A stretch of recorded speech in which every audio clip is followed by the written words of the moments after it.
What does it mean to love your workout? Hi guys, welcome to the MedFitness Minute. I say all the time, I love my workout.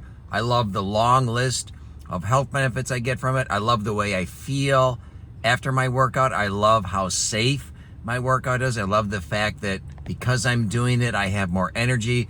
There are a million things about my workout that I love. Does that mean I should love how I feel during the workout? Absolutely not. My workout is tough, demanding, difficult, hard.